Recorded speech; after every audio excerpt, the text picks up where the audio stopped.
हम दो हमारे दो, ये नारा तो आपने सुना ही होगा, लेकिन हम दो हमारे दो दर्जन, ये नारा एक नया नारा सामने निकल कर आ रहा है। और ये नारा मेरा नहीं है, ना ही भारत सरकार का है। ये नारा है AIMIM के प्रमुख नेता शौकत अली जी का, जिनका कहना है कि हम दो हमारे दो दर्जन। साथ में ये भी कह रहे हैं कि वो, उनका कहना है कि हिंदू भाई बहन जो है वो भी 2 बच्चे नहीं बल्कि 14 बच्चे पैदा करें। तो इसको लेके हम लोगों से बातचीत करेंगे, क्योंकि जब इस तरह के बयान जब सामने आते हैं तो कहीं ना कहीं जो सरकार की तमाम योजनाएं चलती हैं, परिवार नियोजन की योजना या फिर जनसंख्या विस्फोट को कंट्रोल करने के लिए जो भी सरकार की योजनाएं चलती हैं, तो उसको लेके कहीं ना कहीं तमाम सवाल खड़े होते हैं और हमारा संविधान भी जो है कहीं ना कहीं घेरे में आता है। सर क्या नाम हुआ? हाँ, हम बात भी कर लेंगे जी, बताइए। थोड़ी सी बातचीत करनी थी। क्या नाम हुआ जी? मेरा नाम अंसारी है। अभी शौकत अली जी का एक बयान आया था, जो AIMIM के नेता हैं, उनका बयान आया था कि हम दो हमारे दो दर्जन। तो इसको लेके हम लोगों से बातचीत कर रहे हैं कि लोग क्या सोचते हैं इस तरह के जब बयान हमारे बीच सामने आए। AIM पार्टी तो बहुत अच्छी है, लेकिन क्या आप जानना चाहते हैं शौकत अली जी का जो ये बयान आया था कि हम दो हमारे दो दर्जन, हमारे 8 बच्चे हैं, हमारे भाई के 16 बच्चे हैं। हाँ। तो उनका ये कहना है कि हम दो हमारे दो नहीं, वो नारा दे रहे हैं हम दो हमारे 2 दर्जन। नहीं, तो बेहतर तो ये है कि ये बच्चे तो ज़्यादा ही होने चाहिए, क्योंकि बच्चे जो होने चाहिए वही हम आप लोगों से इसलिए होने चाहिए। हो सकता ज़्यादा बच्चों में सुनीता विलियम्स भी बन जाए, APJ अब्दुल कलाम भी बन जाए, इसलिए मैं 2 बच्चों को पैदा करके अच्छी परवरिश देके उनको APJ अब्दुल कलाम नहीं बना सकते? आपका कहना सही है, 2 बच्चे दे करके हम अपने बजट के अकॉर्डिंग उनकी परवरिश कर सकते हैं, लेकिन ज़्यादा बच्चे होंगे तो बेहतर रहेगा। अगर उन्हीं 14 बच्चों में से 12 बच्चों में से 2 आतंकवादी निकल जाए, 2 चोरी करने वाले निकल जाए, ये भी तो हो सकता है। वो तो हमारी परवरिश पे निर्भर करता है। क्या नहीं, क्यों निकल जाएंगे? हम उनको डॉक्टर इंजीनियर बनाएंगे। तो 2 बच्चों को पैदा करके क्या हम उन्हें doctor engineer APJ Abdul Kalam जैसे वैज्ञानिक नहीं बना सकते? बिल्कुल बना सकते हैं, बिल्कुल बना सकते हैं। 14 बच्चों की आवश्यकता क्यों है? क्यों कहीं ना कहीं पहले चीन जो था सबसे जनसंख्या के बारे में बात करें तो सबसे आगे था, अब भारत नंबर 1 पे हो चुका है। तो क्या इससे बेरोजगारी, भूखमरी जैसी समस्याएं हमारे बीच नहीं पनपेंगी? ये हम आप लोगों से नहीं, पनपेगी, लेकिन ऐसा नहीं है कि देखिए, बच्चा जो होता है अपनी फितरत पे पैदा होता है। आपने देखा होगा अच्छे स्कूलों के कॉन्वेंट एजुकेटेड जो होते हैं वो IAS PCS नहीं बन पाते हैं। एक सरकारी स्कूल का बच्चा IAS PCS बन सकता है। शिक्षा जो है वो अलग बात हो गई। हम पूछ रहे हैं, कहीं ना कहीं सरकार की योजनाएं चल रही हैं परिवार नियोजन को लेके, ऐसे भी तमाम जो योजनाएं समय समय पर सरकार की चलती रही हैं, सिर्फ इसलिए क्योंकि जो जनसंख्या विस्फोट जो तेज़ी से हो रहा है उसको कंट्रोल करने के लिए सरकार की योजना है परिवार नियोजन, ताकि जो हर परिवार छोटा परिवार रहे, सीमित परिवार रहे, सुखी परिवार रहे। तो भाई साहब, जैसे कि शौकत अली ने ये बयान दिया, हम दो और हमारे 2 दर्जन, ये बयान दिया है ना, तो ये तो गलत है। लेकिन अब आप कह रहे थे सही। नहीं, सही मैं इसलिए कह रहा हूँ, देखिए मेरी साइड से अगर देखो, हम 4 भाई थे, 4 बहन थे, तो हमारे वहाँ तो ऐसा कुछ भी नहीं है। आपका कहना ये है कि 2 बच्चे होंगे तो अच्छी परवरिश होगी, अगर 4 होंगे या 6 होंगे या 1 दर्जन होंगे। इसकी ही बात नहीं, हम ये जनसंख्या विस्फोट हो रहा है मानते हैं कि नहीं? हाँ, मानता हूँ। चीन जो था सबसे पहले नंबर पर था, भारत आ चुका है पहले नंबर पर। जनसंख्या के बारे में बात करें, चीन की जो क्षेत्रफल है वो भी बहुत ज़्यादा है, लेकिन भारत जो है 7वें स्थान पे है क्षेत्रफल के मामले में, एशिया में जनसंख्या के मामले में पहले नंबर पे आ गया है। तो कहीं ना कहीं जनसंख्या विस्फोट एक बहुत बड़ा रीज़न है, चाहे बेरोजगारी की बात आए या फिर भुखमरी जैसी समस्याओं की बात आए। तो इसलिए सरकार की योजनाएं चलती हैं, परिवार नियोजन, नसबंदी, नलबंदी जैसी योजनाएं जो है चलती हैं। देखिए, बेहतर तो यही रहता है कि हम 2 हमारे 2 होंगे तो अच्छी परवरिश होगी, ठीक है। लेकिन कभी कभी देखने को ये मिलता है कि 2 बच्चे भी होते हैं तो वो भी बिगड़ जाते हैं। वो परवरिश पे निर्भर करता है। अच्छी परवरिश बच्चों को दिया जाए तो वो बच्चे APJ अब्दुल कलाम निकलते हैं। लेकिन सवाल जो है उस स्टेटमेंट का है शौकत अली जी का, जिनका कहना है कि हम 2 हमारे 2 दर्जन। तो जो उनके अनुयायी हैं, क्या उन पे असर नहीं पड़ेगा? वो 14-15 बच्चे नहीं पैदा करेंगे? क्योंकि कहीं ना कहीं पुराने के समय में, चाहे वो कोई भी व्यक्ति हो, वो मिथ चला आता था कि हाँ भगवान की देन है बच्चे। तो क्या अभी के समय में समाज को जागरूक नहीं होना चाहिए? नहीं, जागरूक होना चाहिए। हम 2 हमारे 2 बेहतर है। मतलब अगर कम बच्चे होंगे तो उनकी अच्छी परवरिश होगी, अच्छी एजुकेशन होगी, हर तरीके से उनका एक अच्छा पालन पोषण होगा। तो बेहतर यही है कि अगर कम बच्चे होंगे तो बेहतर रहेगा, जनसंख्या भी कम होगी और जो हमारे टारगेट हैं वो भी अचीवमेंट कर सकते हैं। बस यही बात हम लोगों से जानने की कोशिश कर रहे हैं। तो चाचा, आप क्या सोचते हैं शौकत अली जी के इस बयान? नहीं, बयान का बिल्कुल गलत है, ये बयान बिल्कुल गलत है। क्या लगता है जब समाज के ही, हमारे ही बीच के ऐसे जो सम्मानजनक पद पे बैठे हैं AIMIM के नेता हैं, जब उनका ऐसा बयान आता है कि हम 2 हमारे 2 दर्जन, हमारे 8 बच्चे हैं, हमारे भाई के 16 बच्चे हैं? अरे ये गलत है बिल्कुल, ये सब पुरानी बात है, ये आजकल की बात नहीं है। और वो तो सब बेकार की बातें करते हैं। IM कोई पार्टी थोड़ी है, हम मुस्लिम पार्टी कोई मानते ही नहीं। मुस्लिम उन्हीं के पार्टी का एक नेता का बयान आया था, शोएब जमई जी का बयान आया था कि अगर मुसलमानों के गर्दन पे छुरी भी रख दिया जाए तो वो वंदे मातरम नहीं बोलेंगे। अरे ऐसा कुछ नहीं, ये सब बेकार। क्या सोचते हैं उनके इस बयान को लेके कि मुसलमानों के गर्दन पे छुरी रख दिया जाए तो वंदे मातरम नहीं बोलेंगे? नहीं नहीं, ये सब गलत है। ये कौन कहता है? भारत सरकार की एक एडवाइजरी भी आई है अभी रिसेंटली कि वंदे मातरम जो है कंपलसरी कर दिया गया, तो आप क्या सोचते हैं? नहीं ठीक है, उससे कोई दिक्कत थोड़ी है।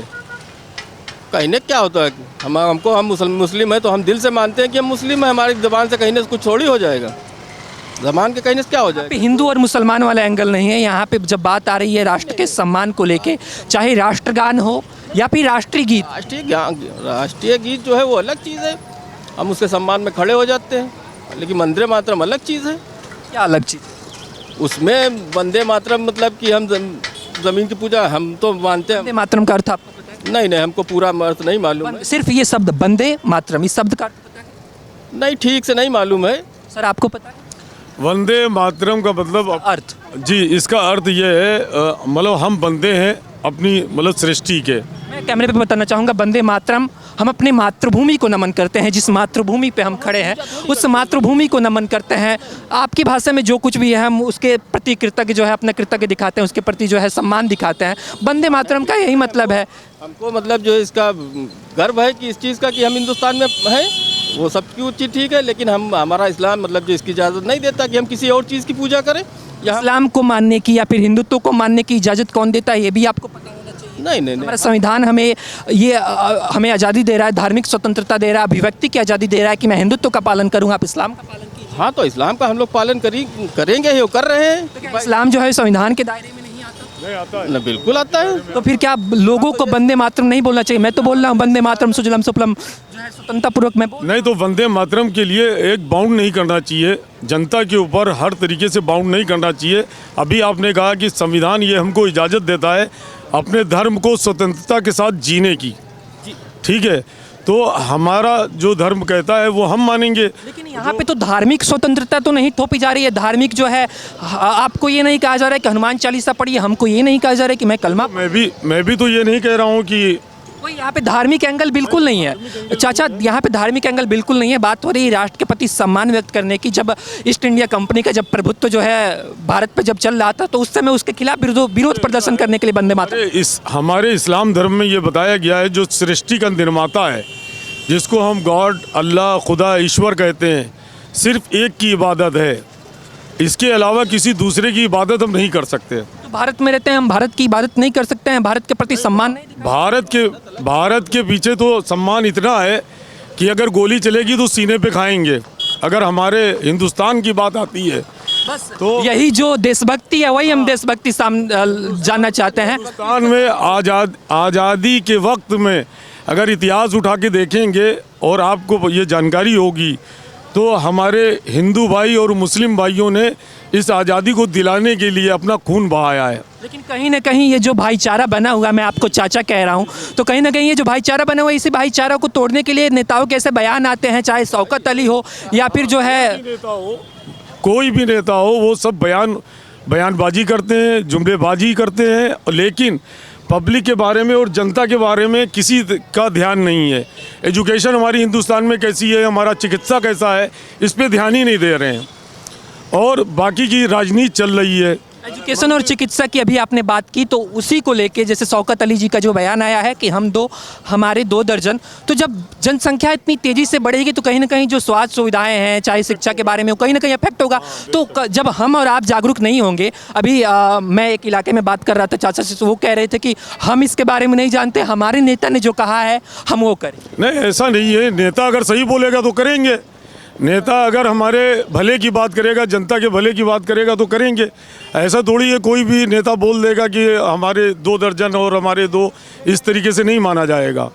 और बेहतर यही है कि अगर 2 बच्चे होंगे तो बेहतर ज़िंदगी होगी, और ज़्यादा होंगे तो फिर कहीं पंचर बनाएंगे, कहीं मैकेनिक का काम करेंगे, एजुकेशन उनको मिलेगी नहीं। मानते हैं कि नहीं सैयद जमई जैसे नेता या फिर शौकत अली जैसे नेता जो ऐसे बयानबाजी करते हैं और समाज पे एक गलत छवि छोड़ते हैं। तो ये नकारात्मक चीज़ें हैं कि नहीं, इस ऐसे बयानों को कैसे देखते हैं? नहीं, समाज में पब्लिक बहुत जागरूक है और किसी भी नेता के बयानबाजी से जनता पे कोई फ़र्क नहीं पड़ेगा।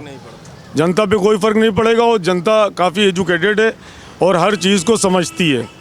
तो जनता वही करेगी जो समाज के लिए बेहतर होगा। और हम ये चाहेंगे, आखिर में कहना चाहेंगे, हमारे हिंदू भाई मुस्लिम भाई भाईचारा बना के और एक अच्छा जीवन और एक अच्छी जो संस्कृति है उसको हम जो है आगे बढ़ाएं।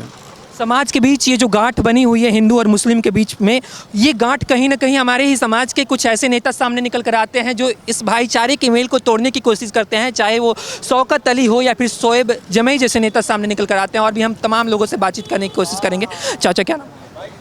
उमर खुर्शीद।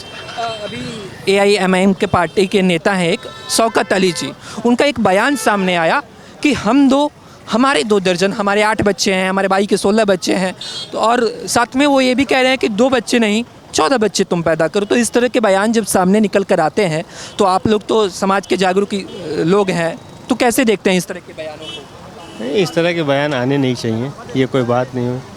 बहुत हम लोग बचपन से सुनते आए हैं, हम 2 हमारे 2। तो जिसकी जितनी फैमिली चला सके, जितना जिसके वो उसी हिसाब से आपको उसको फैमिली बढ़ानी चाहिए आगे। क्या लगता है जब उनके अनुयायी जो हैं शौकत अली जी के जो फॉलोअर्स हैं, जब वो इस तरह के बयानों को सुनेंगे कि 14 बच्चे पैदा करो, 12 बच्चे पैदा करो, तो जब ऐसी स्थिति हमारे समाज में पनपेगी तो क्या ये समाज पे एक नकारात्मक असर नहीं छोड़ेगा, एक बहुत ही जटिल स्थिति नहीं पैदा कर देगा? ये नेता ही लोग बयान देके तो समाज को जटिल स्थिति में लाते हैं, यही बयान देते हैं। इनके जो फॉलोअर्स हैं या जो भी इनके लोग हैं वो उसको मुद्दा बनाते हैं। तो इन नेताओं को ये ख्याल रखना चाहिए कि इस तरह के बयान ना दें। पार्टी के एक और नेता हैं सैयद जमई जी, उनका एक बयान आया कि मुसलमानों के गर्दन पे छुरी रख दिया जाए फिर भी वो वंदे मातरम नहीं बोलेंगे। लेकिन वही कुछ मुसलमान जो हैं बेहद ही खुशीपूर्वक वंदे मातरम का गान कर रहे हैं, लेकिन कुछ लोग जो हैं वो कुछ और ही रिस्पॉन्स उनसे सामने निकल कर आया है। तो आप क्या सोचते हैं? बीइंग अ मुस्लिम, मैं तो ये कहता हूँ जो भी मुस्लिम की जो भी नीयत है, सब कुछ नीयत पे डिपेंड है। हम किस नीयत से क्या बात कह रहे हैं। वंदे मातरम कहने में कोई बुराई नहीं, लेकिन एक उनके जो नेता हैं असदुद्दीन ओवैसी साहब, उन्होंने कहा मेरी माँ मेरी खुदा नहीं है। उनका भी बयान सही है और ये ठीक है, उसमें वंदे मातरम कहने में कोई प्रॉब्लम नहीं। कोई हम जो भी है, वंदे मातरम का अर्थ ही होता है। मैंने लोगों से अभी पूछा कि वंदे मातरम का अर्थ आपको पता है? उन्होंने साफ तौर पे कहा वंदे मातरम का अर्थ नहीं पता। उनको वंदे मातरम का अर्थ नहीं पता है और तब वंदे मातरम जो है अर्थ पता ना होते हुए भी वो वंदे मातरम नहीं बोल सकता है। वंदे मातरम हम अपने मातृभूमि को नमन कर रहे हैं, जिस मातृभूमि पे हम खड़े हैं। तो क्या इसमें कुछ बुराई है? कोई बुराई नहीं। वही तो मैं कह रहा हूँ, जब जिस वर्ड की आप मीनिंग नहीं जानते हैं उसको कहने में क्या बुराई है। जो भी मैं करता हूँ, जो मेरे दिल में होगा, जो मेरी नीयत होगी, उसी से कहता हूँ, वही चीज़ मानी जाएगी। आप कहीं भी सर झुका दें कोई मतलब नहीं है, लेकिन नीयत से झुकाएंगे, मैं इनके सामने सर झुका रहा हूँ तो वो माना जाएगा। ओवैसी जी जो है एक बड़े पार्टी के नेता है और उन्हीं के पार्टी, वो खुद बयानबाजी करते हैं। उन्हीं के पार्टी के 2 नेता के मैंने नाम लिए, शौकत जी और सैयद जी। इनका बयानबाजी जो है आपने सुना ही। एक कह रहे हैं कि 14 बच्चे पैदा करो, एक जो भाई साहब हैं वो कह रहे हैं कि गर्दन पे छुरी रख दिया जाएगा लेकिन मुसलमान नहीं बोलेंगे। तो क्या ऐसे लोग जो है हमारे समाज के बीच में है, ऐसे लोगों को कैसे देखते हैं? क्या ये समाज के लिए ठीक है? जो भी नेता ऐसी मानसिकता रहता है वो बहुत ख़राब है। ये हमारे देश के लिए ख़राब है, हमारे देशवासियों के लिए ख़राब है, सबके लिए ख़राब है। ऐसी बात को होने नहीं चाहिए। हम बात करें बेरोज़गारी की, विकास की, इन सब बातों की बात करें। इन बातों में यह सबकी अपना आस्था का हिसाब है, सबका आस्था का प्रतीक है। जो बिल्कुल कहीं ना कहीं ये जो अधिकार है, जो स्वतंत्रता है, वो हमें संविधान ही हमें देता है, चाहे हम इस्लाम का पालन करें या फिर बेसिकली जिस देश में हम रहते हैं उसका जो नियम कानून है वो हमको फॉलो करना पड़ेगा। जिस देश में बात होनी चाहिए एकता की, जिस देश में बात होनी चाहिए संप्रभुता की, उसी देश में ऐसे नेताओं के बयान सामने आने लगते हैं। ओवैसी जी के ही पार्टी का एक नेता सामने निकल कर आता है शौकत अली, जो ये कहता है कि हम 2 हमारे 2 दर्जन। जब ऐसे बयान सामने आएंगे तो उनके जो अनुयायी हैं कहीं ना कहीं वो भी दर्जनों की संख्या में बच्चे पैदा करेंगे और कहीं ना कहीं जनसंख्या विस्फोट वाली स्थिति जो है हमारे समाज में पैदा होने लगेगी और तब भुखमरी जैसी समस्याएं तो सामने आएंगी ही। तब ये लोग पीठ पीछे चिल्लाएंगे कि बेरोजगारी बढ़ गई है, स्वास्थ्य सुविधाओं की कमी है। तो कहीं ना कहीं समाज के लोगों को जागरूक होने की आवश्यकता है। हमने लोगों से बातचीत की तो जो रिस्पॉन्स आए वो सामने आए ही। ऐसी तमाम जो रिपोर्ट्स है वो द न्यूज़पेपर के माध्यम से हम आपको दिखाते रहेंगे। कैमरा पर्सन अमित शाह के साथ मैं आयुष, द न्यूज़पेपर, लखनऊ।